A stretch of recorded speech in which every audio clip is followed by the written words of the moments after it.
My girlfriend spent 2 years systematically isolating me from my family and friends, convincing me they all hated her while secretly badmouthing me behind my back. When I discovered she'd been telling everyone I was abusive and controlling to justify her cheating, I decided to let her explain herself at our housewarming party in front of everyone she'd lied to. Hey viewers, welcome to the channel. We are just starting and your support means a lot. If you enjoy these stories, please consider subscribing and help us reach our first 1,000 subscribers. I'm Tyler, 29 years old, and I need to tell you about the most manipulative person I've ever met. Until 3 weeks ago, I thought Alina, 27, was going to be my wife. I thought the issues in our relationship were my fault, that I was the problem, that I needed to try harder. I was wrong about everything. Alina and I met at a coffee shop 2 years ago. She was this vibrant, charismatic woman who seemed to light up every room she entered. She had long, dark hair, bright green eyes, and this infectious laugh that made everyone around her smile. She worked as a social media manager for a local marketing firm, and she was incredibly good at reading people, understanding what they wanted to hear. I should have recognized that skill for what it really was. Our relationship moved fast, maybe too fast. Within 3 months, she was staying at my apartment most nights. Within 6 months, she'd moved in completely.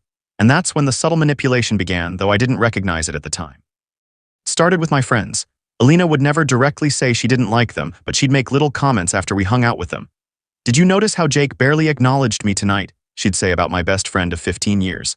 I mean, I tried to include myself in the conversation, but he kept turning away from me. I'd tell her she was imagining things. She'd get this hurt look and say, "I guess you know your friends better than I do." Gradually, she started declining invitations to group events. "I'm not feeling great tonight," or "I have so much work to catch up on." She'd encourage me to go without her, but then she'd text me throughout the evening, not clingy texts, but sweet ones. "Missing you already," or "Can't wait for you to come home to me." Made me want to cut the evening short to get back to her. After a few months of this, my friends started making comments. "We never see Alina anymore," or "Is she avoiding us?" When I'd relay these concerns to Alina, she'd tear up and say things like, "I've tried so hard to fit in with your group, Tyler, but I can tell they don't like me. Don't want to make things awkward for you." The same pattern played out with my family. My sister Rebecca, 25, had been my closest confidant my entire life, but Alina started pointing out little things. "Did you see the way Rebecca rolled her eyes when I mentioned my job?" Or "Your mom seems disappointed that you're with me. Maybe she had someone else in mind for you." These comments were so subtle, so seemingly innocent, that I started doubting my own perceptions. Was my family really being cold to Alina? Was I just too biased to see it? Alina was so sweet about it, never angry or demanding, just sad and hurt. It made me want to protect her. What I didn't know was that Alina was having completely different conversations with my family and friends when I wasn't around. This is the part that still makes my blood boil. While she was telling me that everyone disliked her, she was telling them that I was becoming controlling and isolated. My mom, Janet, 54, told me later that Alina had called her several times over the past year, crying about how I was trying to control who she spent time with. Alina claimed I got jealous when she wanted to go out with her own friends, that I made her feel guilty for having a life outside our relationship. This was complete fiction. Alina barely had any friends, and the few times she did make plans, I encouraged her to go. My sister Rebecca got similar calls.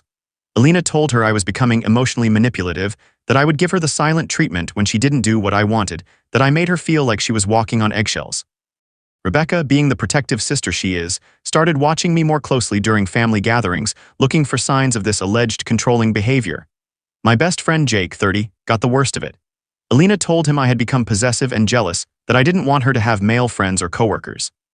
She said I checked her phone and questioned her about where she'd been. None of this was true. In fact, Alina was the one who had gradually become secretive about her phone, always keeping it face down, taking calls in another room. The brilliance of Alina's manipulation was that she was poisoning my relationships from both sides. She convinced me that my loved ones didn't like her, which made me defensive of her and less likely to confide in them about relationship problems. Meanwhile, she convinced them that I was becoming a controlling partner, which made them worried about confronting me directly and more likely to give me space, thinking they were protecting Alina. For over a year, this created a perfect storm of isolation. I was pulling away from my family and friends to protect Alina's feelings, while they were pulling away from me because they thought I was becoming abusive. Everyone thought they were doing the right thing. The sexual aspect of Alina's manipulation was perhaps the most insidious.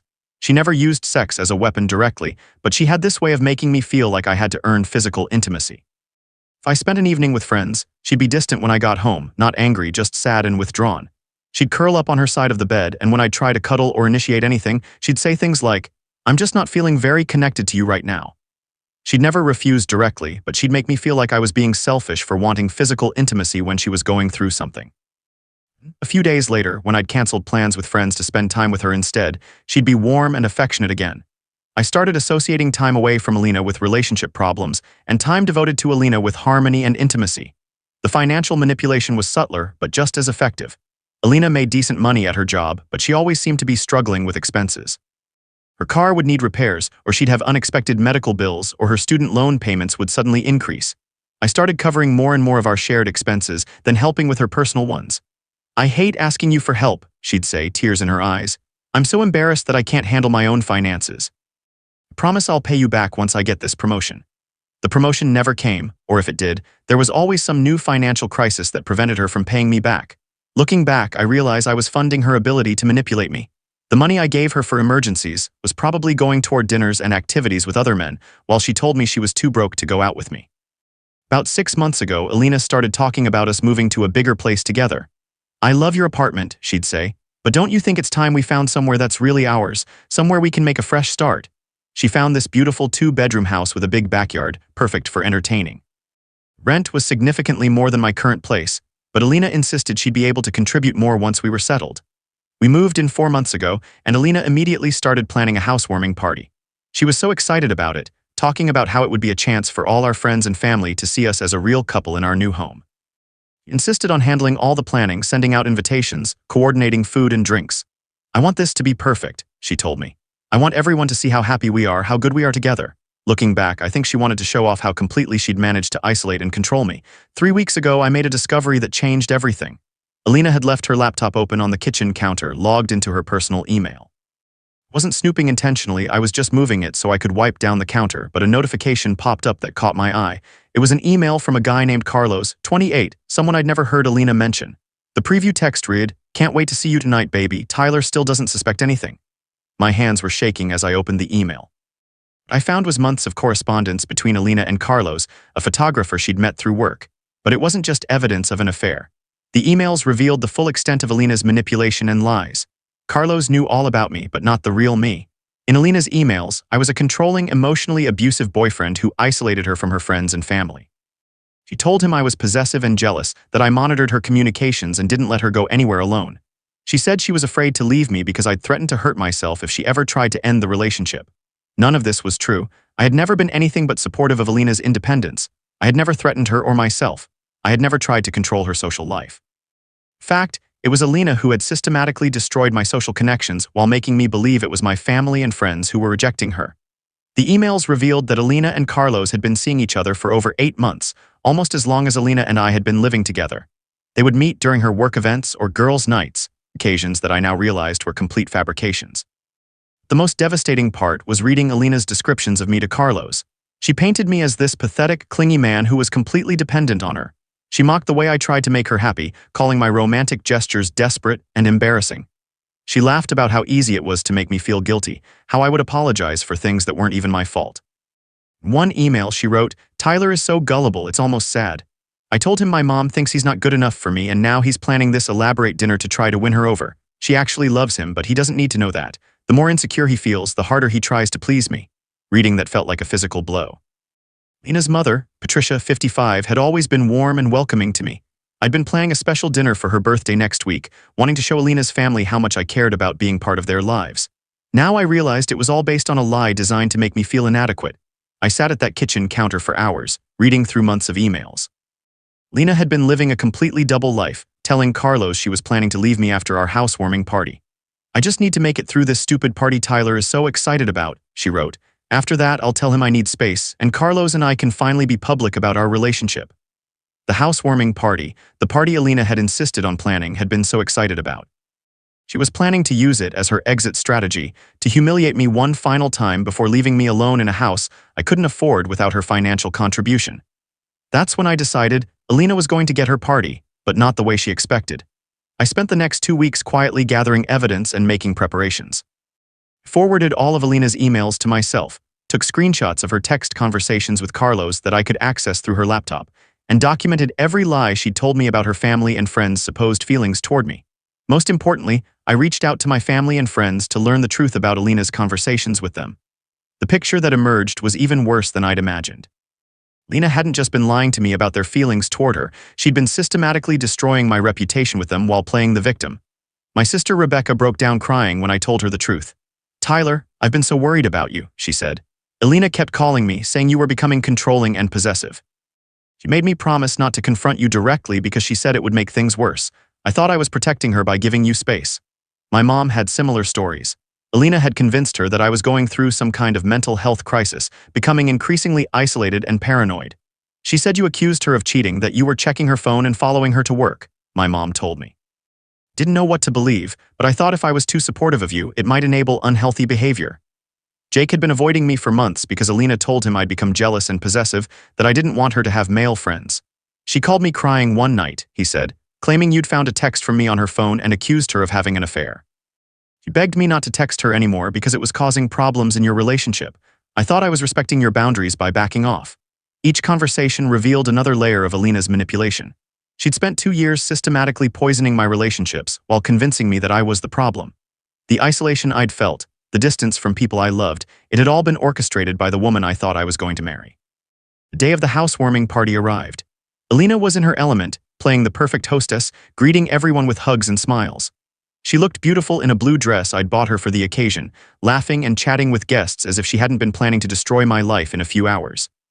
All of my family and friends were there, along with Elena's coworkers and the few friends she actually had. Even Carlos was there, introduced as a colleague from work.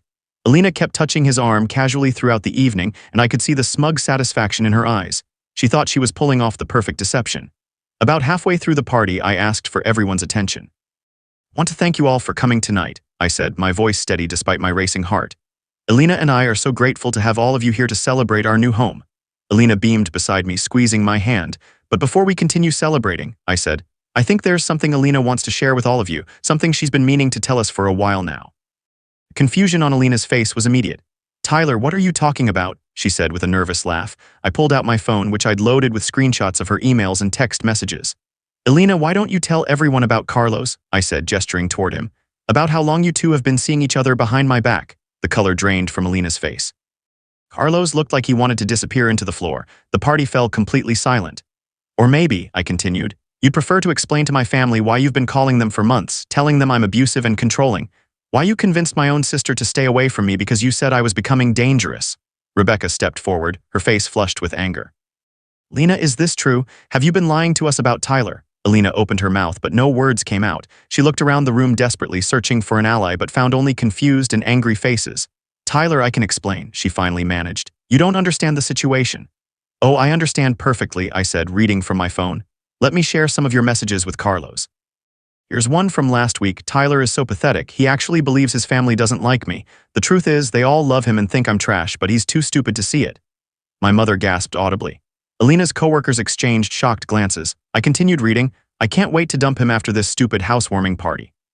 He's going to be so devastated, and I almost feel bad, but Carlos, baby, I'm so tired of pretending to love someone I can barely stand." Elena tried to grab my phone, but I stepped back. "There's more," I said. "So much more. Months of emails describing how easy it was to manipulate me, how she enjoyed making me feel guilty and insecure, how she was using my money to fund dates with her boyfriend while telling me she was broke."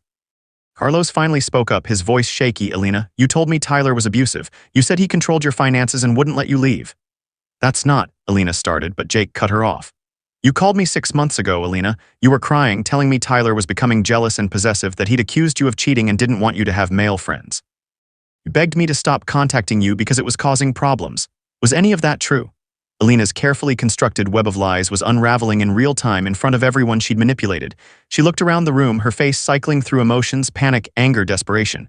"You all don't understand," she finally said, her voice rising. "Tyler is manipulative. He's controlling. He made me feel like I had to lie to survive in this relationship." "Really?" I said, pulling up another email.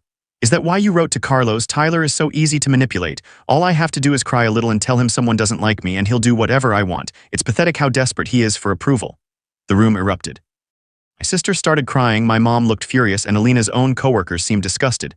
Carlos grabbed his jacket and headed for the door without a word. Elena made one last desperate attempt at damage control. "Tyler, please," she said, reaching for my arm. "We can work through this. I made mistakes, but I love you. We can go to counseling. We can fix this." I pulled away from her touch. "Elena, pack your things and get out of my house tonight. I've already spoken to the landlord about removing your name from the lease. You have 1 hour." She stared at me in shock. I think she genuinely believed that even after everything, she could manipulate her way out of the consequences. "You can't just kick me out," she said. "I live here too." "Actually," I said, "I can. I've been paying the full rent for the past 3 months because of your supposed financial problems. Your name isn't on any of the utility accounts. Legally, you're just a guest who's overstayed her welcome." Alina looked around the room one more time, hoping someone would defend her or offer support. Instead, she found only faces filled with disgust and disappointment. Even her own friends and coworkers seemed appalled by what they'd learned. "Fine," she said, her mask finally slipping completely. "You want to know the truth, Tyler? You are pathetic. You're clingy and desperate and boring. I never loved you. I was just using you until something better came along, and Carlos was better. You should be grateful someone like me even pretended to care about you." Room was dead silent as Alina stormed upstairs to pack. Several people tried to apologize to me, but I held up my hand. "Please, everyone, just enjoy the party. Have some food, have some drinks. This is actually exactly what I hoped would happen tonight." Rebecca hugged me tightly. "I'm so sorry, Tyler. I should have trusted you. I should have seen what she was doing." "She was really good at it," I said. "She had us all fooled. The important thing is that now we know the truth." Alina came back downstairs with 2 suitcases 20 minutes later. She walked through the living room without making eye contact with anyone and headed straight for the front door. Just before she left, she turned back to me one last time. "You'll regret this, Tyler. Realize what you've lost and you'll come crawling back to me, begging me to forgive you." I looked at her calmly and said, "Alina, the only thing I regret is not seeing through your lies sooner. I've wasted 2 years of my life on someone who never cared about me at all. But I'm free now, and I have my family and friends back, and that's worth more than any relationship built on manipulation and deceit." She slammed the door behind her, and the party was quiet for a moment. Then my mom started clapping, and soon the whole room joined in. For the first time in months, I felt genuinely happy. The aftermath has been incredible. My relationships with my family and friends are stronger than ever. They all feel terrible about doubting me, but I've assured them that Alina was a master manipulator who fooled everyone. We're all just glad the truth came out before any permanent damage was done. I found out later that Carlos broke up with Alina immediately after the party. Apparently, he was genuinely a decent guy who thought he was helping a woman escape an abusive relationship. When he learned the truth about Alina's lies, he wanted nothing to do with her. Alina tried calling and texting me for weeks afterward, alternating between apologies and threats, trying to get me to take her back. I blocked her on everything and haven't heard from her since. I'm still living in the house, which I can afford on my own now that I'm not funding Alina's fictional emergencies. I've redecorated completely, removing every trace of her presence. Feels like my space now, not ours. The best part is rediscovering relationships that Alina had systematically undermined. My sister and I talk almost every day now. I've been having regular dinners with my parents. Jake and I have picked up our friendship right where we left off before Alina started poisoning it. I've learned so much about manipulation and gaslighting through this experience. Alina was incredibly skilled at making me doubt my own perceptions, at making me feel like I was the problem in every situation. She isolated me from my support system while convincing me it was my choice, that I was protecting her feelings. The financial manipulation was particularly insidious. I gave Alina thousands of dollars over the course of our relationship, money I thought was going toward legitimate emergencies and shared expenses. Reality, I was funding her affair and her ability to manipulate me more effectively. Looking back, there were red flags from the very beginning that I ignored or rationalized away. The way Alina could read people so easily, the way she always seemed to know exactly what to say to get what she wanted, the way conflicts in our relationship were always somehow my fault and required me to change my behavior to fix them. I'm in therapy now, working through the psychological impact of being in a manipulative relationship for 2 years. My therapist has helped me understand how Alina used classic manipulation techniques, gaslighting, isolation, financial control, and triangulation with my family and friends. The most important thing I've learned is to trust my instincts. When something feels wrong in a relationship, when your partner's stories don't add up, when you find yourself constantly apologizing for things that aren't your fault, those are warning signs that shouldn't be ignored. I'm not ready to date again yet. I need time to rebuild my sense of self and learn to trust my judgment in relationships. But I'm optimistic about the future. I have my family and friends back, I have a beautiful home, and most importantly, I have my freedom and my dignity. Alina tried to destroy my life, but in the end, she only destroyed her own credibility and relationships. The truth has a way of coming out eventually, and when it does, manipulators like Alina are left with nothing but the wreckage of their own lies. I hope sharing my story helps someone else recognize the signs of manipulation before it's too late. Trust your instincts, maintain your relationships with family and friends, and never let anyone make you feel like you're crazy for questioning behaviors that seem wrong. You deserve a relationship built on honesty, respect, and genuine love, not lies, manipulation, and control.